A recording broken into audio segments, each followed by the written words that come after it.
দেখবে আমরা যখন কথা বলি তখন আমাদের কথায় বিভিন্ন শব্দের উচ্চারণ একটু বদলে যায়। কিরকম? ধরো প্রচন্ড গরম পড়েছে, আমি বললাম জানলাটা খুলে দাও তো, জানলা। আবার ধরো আজ স্কুল গেলে না, স্কুল। সেনাপতি তলোয়ার বার করে যুদ্ধ করতে লাগলেন, তলোয়ার। এই যে তিনটে শব্দ আমি এখানে দিয়ে দিয়েছি, তলোয়ার, জানলা, স্কুল, এগুলো একটাও কিন্তু এরা প্রকৃত শব্দ নয়। প্রকৃত শব্দ কোনগুলো? প্রকৃত শব্দ হচ্ছে তলোয়ার, এর আসল ওয়ার্ডটা হচ্ছে তরোয়াল। আবার জানলা, এর আসল শব্দটা হচ্ছে জানালা। স্কুল, তোমরা প্রত্যেকেই বলবে এর প্রকৃত শব্দটা হচ্ছে স্কুল। তাহলে এই যে কথা বলবার সময় আমাদের ধ্বনি পরিবর্তিত হয়ে গেল, আমরা একটা ধ্বনিকে অন্য রকম করে উচ্চারণ করলাম, এগুলো কেন হচ্ছে? কারণটা কি? অনেকগুলো কারণই রয়েছে। তার মধ্যে একটা কারণ হতেই পারে বাকযন্ত্রের ত্রুটি। বাকযন্ত্র অর্থাৎ যার সাহায্যে আমরা শব্দগুলো উচ্চারণ করি, যার মধ্যে খুব সক্রিয় হলো জিভ। যদি কারোর জিভের সমস্যা থাকে, জড়তা থাকে, যদি তার জিভ আড়ষ্ট উচ্চারণ করে, তাহলে শব্দের উচ্চারণ বদলে যাবে। ছোটবেলায় যেরকম শিশুরা তারা চরণ কথাটা বলতে পারে না, তার জায়গায় তারা বলে চন্ন, কারণ তখন তার জিভ সড়গড় হয়নি। আবার আমাদের জিভ ভীষণ অলস প্রকৃতির, উচ্চারণকে সহজ করে নিতে চায়। যেমন আসল ওয়ার্ডটা ছিল ভ্রু, এই যে ভ্রু বলতে যে কষ্ট হচ্ছে, সে সেটাকে সহজ করে বলবে ভুরু। আমরা দেখবে এখন বলেই থাকি ভুরু কুচকে আছো কেন, ওয়ার্ডটা কিন্তু ভুরু নয়, ওয়ার্ডটা হচ্ছে ভ্রু। অনেক সময় হতেই পারে অজ্ঞতা, যে শব্দটার আসল উচ্চারণ আমি জানি না, ভুলবশত আমি একটা অন্য উচ্চারণ করছি, সেরকমটা হতে পারে। যেমন ধরো আমি যদি যেটা বললাম যে আমি জানি যে শব্দটার উচ্চারণ হচ্ছে স্কুল, আমি জানি এটা, মানে এটা আমার অজ্ঞতা। আবার লোক নিরুক্তি, লোক নিরুক্তি মানে হচ্ছে লোক বিশ্বাস, অর্থাৎ লোকের মুখে মুখে ছড়িয়ে গেছে, সেইভাবে শব্দটা পাল্টেও গেছে। যেমন আসল শব্দটা ছিল হসপিটাল, লোকের মুখে মুখে সেটা ছড়িয়ে গেছে হাসপাতাল হিসেবে। এখন সবাই আমরা যারা শিক্ষিত তারা হসপিটাল বলি, আর বেশিরভাগ অল্প শিক্ষিত বা সাধারণ মানুষ তারা বলে হাসপাতাল। আর অন্য মনস্কতা এটা ভীষণভাবে আমাদের হয়। যেমন বাসাতা, বাতাসাকে অন্য মনস্কতার চোটে বলে ফেললাম বাসাতা। এই যে তলোয়ার, আসল ওয়ার্ডটা ছিল তরোয়াল, ফলে এই যে বাতাসা অন্য মনস্কতার চোটে বলে ফেললাম বাসাতা। আবার হয়তো এক কাপ চা অন্য মনস্ক হয়ে বলে ফেললাম এক চাপকা। শুনতে হয়তো একটু হাসি পাবে, কিন্তু আমরা প্রায়ই এরকম অন্য মনস্ক হয়ে কথা বলে থাকি। ফুলুরি, একটা খাবার, ফুলুরি বেসন দিয়ে তৈরি একটা খাবার, কথায় হয়ে যায় ফুরুলি। এই রকম। ফলে এই যে এতগুলো কারণের জন্য কিন্তু ধ্বনির পরিবর্তন ঘটে। এবার আমরা দেখব যে এই যে ধ্বনি পরিবর্তন যে ঘটছে, ধ্বনি পরিবর্তন করকম দিক থেকে ঘটতে পারে। ধ্বনি পরিবর্তন সাধারণত দুভাবে ঘটতে পারে, কারণ ধ্বনি দু রকমের, স্বরধ্বনি আর ব্যঞ্জন ধ্বনি। কাজেই ধ্বনি পরিবর্তনের রীতিটাও দু ধরনের, একটা স্বরধ্বনির দিক থেকে, একটা ব্যঞ্জন ধ্বনির দিক থেকে। এবার আমরা যেটা দেখব স্বরধ্বনির দিক থেকে কি কি রকমের ধ্বনি পরিবর্তন ঘটে। প্রথমেই যেটা আমরা আনবো সেটা হচ্ছে স্বরভক্তি। স্বরভক্তি বিষয়টা কি? এখানে কি হয় ইউজুয়ালি? স্বরভক্তিতে যেটা হয় সেটা হচ্ছে উচ্চারণের সুবিধের জন্য। সবসময় খেয়াল রাখবে ধ্বনি পরিবর্তন যখন হচ্ছে তার মেন প্রধানতম কারণটাই হচ্ছে উচ্চারণকে সহজ করে নেওয়া। তাহলে উচ্চারণের সুবিধের জন্য যেটা হয়, স্বরধ্বনির দ্বারা যুক্ত ব্যঞ্জনকে ভেঙে নেওয়া হচ্ছে। বিভাজিত মিন্স ভেঙে নেওয়া বা বিভক্ত করে দেওয়া। স্বরভক্তির অর্থ তাহলে কি? স্বরভক্তির স্ট্রেট অর্থ হচ্ছে স্বরের দ্বারা, মানে স্বরধ্বনির দ্বারা বিভাজন। এক্সাম্পল এসো, এক্সাম্পল কিরকম? ধরো আমি যদি বলি মুক্তা, মুক্তা ওয়ার্ডটাতে কি ছিল যদি আমি এখানে বর্ণ বিশ্লেষণ করি, ম উ, ঠিক আছে। এবারে দেখো এখানে ক ত যুক্ত ব্যঞ্জন রয়েছে, তারপরে আ, উচ্চারণে হয়ে গেল মুকুতা। মুকুতাতে ম উ কনস্ট্যান্ট রয়েছে, সমস্যা নেই। এই জায়গাটা খেয়াল করো, এই যে যুক্ত ব্যঞ্জনটা ছিল ক ত, সেই যুক্ত ব্যঞ্জনের মাঝখানে একটা উ এসে ঢুকেছে। তাহলে এই যে স্বরধ্বনি আসবার ফলে যুক্ত ব্যঞ্জনটা ভেঙে গেছে, তাদের মধ্যে একটা দূরত্ব তৈরি হয়ে গেছে। এই যে স্বরধ্বনির সাহায্যে আমি যুক্ত ব্যঞ্জনকে ভেঙে ফেললাম, তাহলে এটাই হয়ে গেল আমার স্বরভক্তি।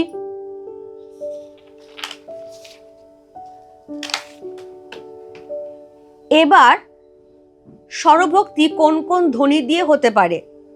অ দিয়ে হতে পারে, যেমন ভক্তি থেকে ভকতি, তাহলে এই কয় তয়ের মাঝখানে একটা ক অ ত এসে গেছে কিন্তু, ঠিক আছে। ই দিয়ে হতে পারে, স্নান, দন্ত শয়ে নয় ছিল এই জায়গাটা, সেখানে স ই তারপর ন ভেঙে গেছে ই দিয়ে। উ দিয়ে হতে পারে, এই যে এক্ষুনি বলছিলাম ভ্রু, তাহলে ভুরু, ভ আর রয়ের মাঝখানে একটা উ চলে এসেছে। এ দিয়ে হতে পারে, ছিল গ্লাস, গয় লয় হয়ে গেছে গেলাস, গ এ ল, ঠিক আছে।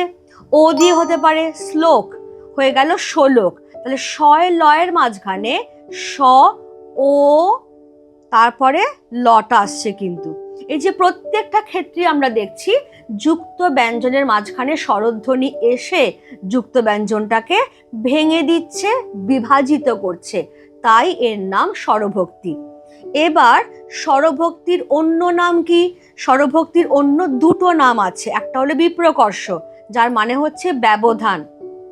আমি এক্ষুনি বলছিলাম না যে যুক্ত ব্যঞ্জনের মাঝখানে স্বরধ্বনি ঢুকছে বলেই যুক্ত ব্যঞ্জনটার মধ্যে একটা ব্যবধান বা দূরত্ব তৈরি হয়ে যাচ্ছে, ওরা পরস্পরের থেকে সরে যাচ্ছে। সেই জন্যেই স্বরভক্তির আরেকটা নাম হচ্ছে বিপ্রকর্ষ। বিপ্রকর্ষের মানে হচ্ছে ব্যবধান। স্বরভক্তির আরেকটা নাম হলো মধ্য স্বরাগম, কারণ শব্দের মাঝখানে অতিরিক্ত একটা স্বরধ্বনি আমি নিয়ে আসছি, আগম ঘটছে। হয়ে গেল আমাদের স্বরভক্তির বেসিক কনসেপ্ট। এবার স্বরাগমে চলে এসো। স্বরাগম কথাটা মানেই হচ্ছে যে তুমি সন্ধি বিচ্ছেদ করো, স্বর যুক্ত আগম, তাহলে এখানে কি হয়?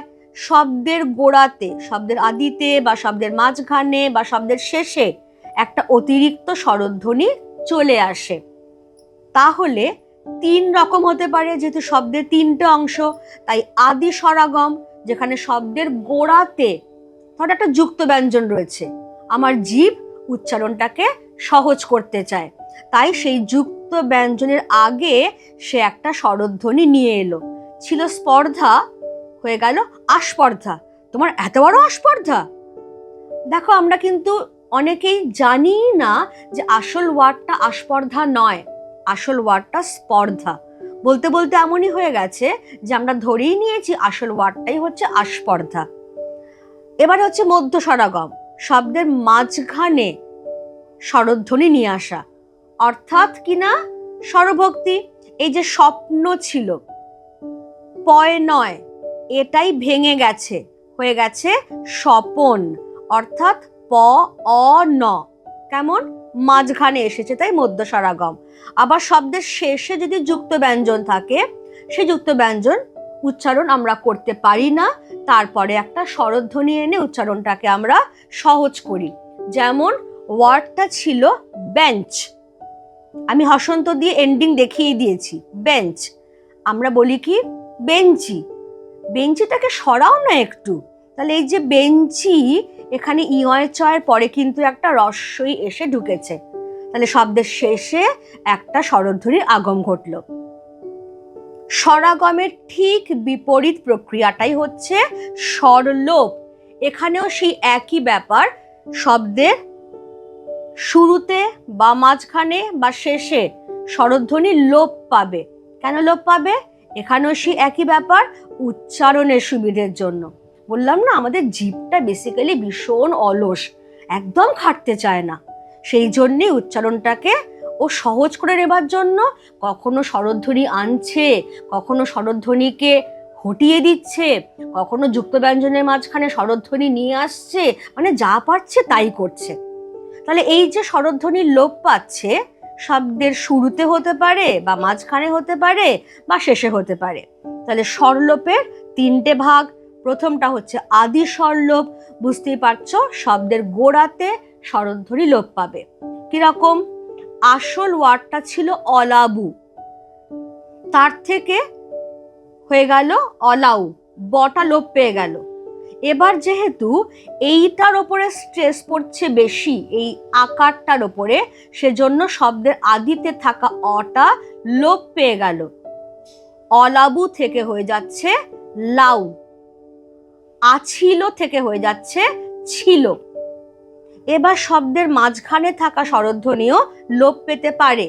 আমি এক্ষুনি যে এক্সাম্পলটা দিয়ে শুরু করেছিলাম, জানলা, আসল ওয়ার্ডটা ছিল জানালা। জীব অত কষ্ট করবে না বাবা, জানালা এতগুলো বলবে না, জানলা, মাঝখান থেকে লোপ পেয়ে গেল আকারটা। একই রকম ভাবে ওয়ার্ডটা ছিল গা মোছা, জীব কি গা মোছা এতখানি বলবে, সহজ করে নিয়েছে গামছা। তাহলে এই ওকার এখানে লোপ পেয়ে গেছে, দেখো আমি হসন্তে পুট করে দিয়েছি, গামছা। অন্তঃস্বর লোপ, মানে শব্দের শেষে থাকা স্বরধ্বনি লোপ পাচ্ছে। রাশি কথাটা আছে, রাশি রাশি ভাড়া ভাড়া, ধান কাটা হলো সারা, সোনাত্তরী কবিতায় পেয়েছি। সেখান থেকেই আমরা চেঞ্জ করে বলছি রাস, টেবিলের ওপর এক রাস বই খাতা। এই যে দেখো শয়ের সঙ্গে হসন্ত এসে গেছে, মানে শেষের স্বরধ্বনি লোপ পেয়েছে। এবারে এসো নেক্সট যে ধ্বনি পরিবর্তনটা, সেটা নাম হচ্ছে অপিনিহিতি। অপিনিহিতিটা একটা অদ্ভুত ব্যাপার। সেখানে কি হয়, শব্দের মধ্যে ব্যঞ্জনের সঙ্গে যুক্ত হয়ে থাকা রস্বই বা রস্যৌ ওই ব্যঞ্জনটার ঠিক আগে এসে উচ্চারিত হয়। আচ্ছা, একটা কথা বলে রাখি, এই যে ধ্বনি পরিবর্তনের বিভিন্ন রীতি নিয়ে আমরা আলোচনা করছি, সবকটাই কিন্তু উচ্চারণের দিক থেকে, উচ্চারণটাকে মাথায় রেখে। কেমন? তাহলে এখানে কি হচ্ছে, ব্যঞ্জনের সঙ্গে যুক্ত হয়ে থাকা ই বা উ ব্যঞ্জনটার আগে উচ্চারিত হয়। তাই অপিনিহিতির অর্থ হচ্ছে পূর্বে স্থাপন। এইগুলোকে একটু দেখে রাখতে হবে, কারণ এইগুলো ভীষণভাবে ইম্পর্টেন্ট। অপিনিহিতির অর্থ কি?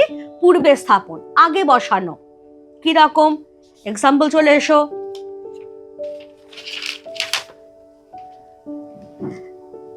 শব্দটা ছিল আজি, বর্ণ বিশ্লেষণ করে আমি কি দেখিয়ে দিয়েছি, আ, জয়ের সঙ্গে ই রয়েছে, উচ্চারণে হয়ে গেল আইজ। দেখো জ ইটা ই জ হয়ে গেছে, তাহলে ব্যঞ্জন যুক্ত ইটা আগে চলে এলো। আর এই জয়ের নিচে ফুটকিটা মানে হচ্ছে জেড উচ্চারণ, আইজ। আবার উ দিয়েও হয়, উচ্চারণটা ছিল সাধু, তাহলে ধ উ হয়ে গেছে সাউদ, উ ধ। এই যে আগে বসে গেল, এটা কি বলা হচ্ছে? অপিনিহিতি। এটা অপিনিহিতির একটা টাইপ। আবার অপিনিহিতি কিরকম হতে পারে, জফলা আছে এমন শব্দে একটা অতিরিক্ত ইকার উচ্চারিত হয়। কন্যা থেকে কৈন্যা, কাব্য থেকে কাব্য, যজ্ঞ থেকে যজ্ঞ, এইগুলো। এবার এই যে বুঝতেই পারছো, আইজ, কৈন্যা, বাক্য, এগুলো কারা বলে? একটু ভাবলে বুঝতে পারবে, যারা বাঙাল, মানে এখনকার দিনে ওপার বাংলার লোক। সেই জন্য মাথায় রাখবে, অপিনিহিতি পূর্ববঙ্গে প্রচলিত, অর্থাৎ কিনা এখনকার বাংলাদেশ, এবং বঙ্গালী উপভাষার বৈশিষ্ট্য। বাংলাদেশের যে উপভাষা বা ডায়ালেক্টটা প্রচলিত আছে তার নাম হচ্ছে বঙ্গালী। অপিনিহিতি এই বঙ্গালীতে রয়েছে। অপিনিহিতির পরের স্টেপটাই হচ্ছে অভিশ্রুতি, যেখানে কি হয়, আমি অনেকগুলো কথা লিখেছি। মেন কি, অপিনিহিতি জাত রস্বই বা রস্যৌ, মানে অপিনিহিতির ফলে যে রস্বই বা রস্যৌটা আগে বসলো, আগে অলরেডি একটা স্বরধ্বনি আছে, তার সঙ্গে এই স্বরধ্বনিটা সন্ধি করে ফেলল, নতুন একটা স্বরধ্বনি গড়ে তুলল, আর তার ফলেই পরে থাকা স্বরধ্বনিটা চেঞ্জ হয়ে গেল। চেঞ্জ হয়ে উভয় স্বরধ্বনির মধ্যে একটা সামঞ্জস্য তৈরি করলো। কিরকম? এই এক্সাম্পলটা খুব ভালো করে দেখো। ছিল রাখিয়া, তাহলে খ ই হয়ে গেছে রাইখা, তাহলে ই খ। এবার আগে থেকেই একটা আ কিন্তু আছে, তাহলে আ আর ই সন্ধি করে হয়ে গেছে এ রেখা। রেখা থেকে এই আটা লোপ পেয়ে যাচ্ছে, হয়ে যাচ্ছে রেখে। কারণ এই যে এটা আটাকে এতে পরিণত করে দিয়েছে একটা সামঞ্জস্য বিধান করবার জন্য, আর লাস্ট স্টেপে জফলাটা লোপ পেয়ে গেল। তাহলে সরাসরি রাখিয়া থেকে রাইখা, রাইখা থেকে হয়ে যাচ্ছে রেখে। এইটাকে আমরা বলছি অভিশ্রুতি। অভিশ্রুতির মধ্যে অ্যাকচুয়ালি দুটো ধ্বনি পরিবর্তনের রীতি মিশে আছে। একটা তো ডেফিনেটলি অপিনিহিতি, কারণ অপিনিহিতি না হলে পরে থাকা ব্যঞ্জনের সঙ্গে জুড়ে থাকা স্বরধ্বনিটা আগে বসতে পারতো না। আগে বসছে বলেই আগে অলরেডি থাকা স্বরধ্বনির সঙ্গে তার একটা সন্ধি হতে পারছে, হয়ে একটা নতুন স্বরধ্বনি গড়ে তুলছে, এবং সেই নতুন স্বরধ্বনিটা একদম পরে থাকা স্বরধ্বনিকে পরিবর্তিত করছে, প্রভাবিত করছে, করে দুটো একই রকম স্বরধ্বনিতে পরিণত হচ্ছে। তাহলে এবারে আমরা আরো কিছু সিমিলার এক্সাম্পল দেখে নেব। একটা তো এটা বলেই দিলাম। নেক্সট হচ্ছে কন্যা থেকে কৈন্যা, অপিনিহিতি স্তর, কৈন্যা থেকে কোণে, এইখানে গিয়ে এটা অভিশ্রুতি হলো। মাছুয়া থেকে মাউছা থেকে মেছো, এইখানে গিয়ে অভিশ্রুতি হচ্ছে। অভিশ্রুতির মধ্যে যেটা এক্ষুনি বলছিলাম, দুটো ধ্বনি পরিবর্তনের রীতি মিশে আছে। একটা তো ডেফিনেটলি অপিনিহিতি, আর একটা হচ্ছে স্বরসঙ্গতি। স্বরসঙ্গতিটা আমরা এক্ষুনি পড়ে নেব। এবার 3 নম্বর পয়েন্ট হচ্ছে অপিশ্রুতি। অভিশ্রুতি যেটা রাঢ়ী উপভাষার বৈশিষ্ট্য। রাঢ়ী উপভাষা অর্থাৎ যেটা এপার বাংলায় প্রচলিত, অর্থাৎ কিনা পশ্চিমবঙ্গ, ভাগীরথীর এপারে যারা আমরা থাকি। তাহলে অপিনিহিতি সেটা হচ্ছে পূর্ববঙ্গের উপভাষার বৈশিষ্ট্য, অভিশ্রুতি এপার বাংলার যে রাঢ়ী উপভাষা তার বৈশিষ্ট্য। আর এতক্ষণে বুঝেই গেছো আমি এতক্ষণ যে আলোচনা করলাম, অপিনিহিতির পরের স্টেপটাই হচ্ছে অভিশ্রুতি। তাহলে অপিনিহিতি না হলে কিন্তু অভিশ্রুতি হতে পারবে না।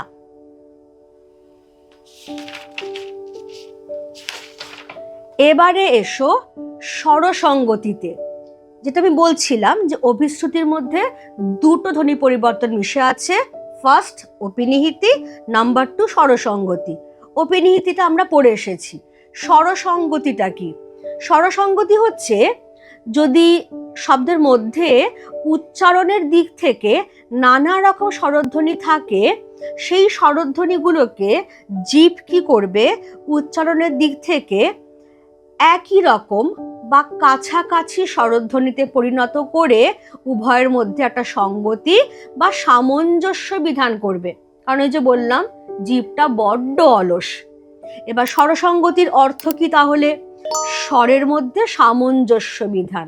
তাহলে স্বর মানে হচ্ছে স্বরধ্বনি, আর সঙ্গতি মানে হচ্ছে একটা ব্যালেন্স করা, সামঞ্জস্য বিধান। এইটা একটু দেখে নেবে। ইটা যখন উচ্চারিত হয় জিভ সবচেয়ে ওপরে থাকে, মুখের মধ্যে সবচেয়ে ওপরে। এ উচ্চারিত যখন হয় তখন জিভটা আরেকটু নেমে আসে। এ উচ্চারিত যখন হয় জিভটা আরো খানিকটা নেমে গেল। আর জিভ যখন সবচেয়ে নিচে থাকে মুখের মধ্যে তখন আ উচ্চারিত হয়। এখানেও সে একই ব্যাপার, উ ও অ, উচ্চ, উচ্চ মধ্য, নিম্ন মধ্য, এই হচ্ছে উচ্চারণের প্যাটার্নটা। এবার চেঞ্জটা কিরকম হচ্ছে দেখো তো। ওয়ার্ডটা হয়ে গেছে উনুন। আসল ওয়ার্ডটা তো উনুন ছিল না, আসল ওয়ার্ডটা ছিল উনান। এবার খেয়াল করো, এই যে জিভ একবার উ বলবে সবচেয়ে উঁচুতে উঠে, তারপরে আবার সে নিচে নামবে, মানে 4 তলা থেকে 1 তলায় নামবে, অত কষ্ট জিভ করবে না। সেই জন্য ও দুটোকেই এক জায়গায় তুলে দিল, উনুন হয়ে গেল। দেখো, উ আর নয়রস্যু এক জায়গায়। এখানেও তাই কি হয়েছে, দেশি। এই যে পরে থাকা ইয়ের প্রভাবে আগে থাকা এটা চেঞ্জ হয়ে গিয়ে দুটোই হয়ে গেছে দিশি। এবারে বিলাতি। বিলাতির ক্ষেত্রে জীব কত কষ্ট করছে একবার ভাবো। এই 4 তলায় ছিল ই, গ্রাউন্ড ফ্লোরে নামলো আবার 4 তলায় উঠবে, পাগল নাকি? একরকম করে দে, বিলিতি। এক জায়গায় বসে বসেই সমস্ত কাজ হয়ে যাবে। ফলে মাঝখানে থাকা আটাও ইতে পরিণত হয়ে গেল। এবার এইখানটাতে যে কি হয়েছে, কারণ এগুলো তো আমরা বুঝতে পারছি পরিষ্কার যে আগেরটা প্রভাবে পরেরটা, পরেরটা প্রভাবে আগেরটা, আগে পরের প্রভাবে মাঝখানেরটা চেঞ্জ হলো, বোঝা গেল। এইখানে কি হয়েছে, এইখানে দুটো স্বরধ্বনি পরস্পরকে প্রভাবিত করে দুটোই পাল্টে গেছে। যা ছিল মোজা হয়ে গেছে মুজো, ওটা হয়ে গেছে উ, আর আটা হয়ে গেছে ও। অর্থাৎ উভয়ে উভয়কে প্রভাবিত করে দুজনেই পাল্টাপাল্টি করে নিয়েছে, নিয়ে মোটামুটি একটা ব্যালেন্স ক্রিয়েট করেছে। এই হয়ে গেল তোমার স্বরসঙ্গতি। এইখানেই স্বরধ্বনি ঘটিত পরিবর্তনগুলো শেষ হয়ে যাচ্ছে।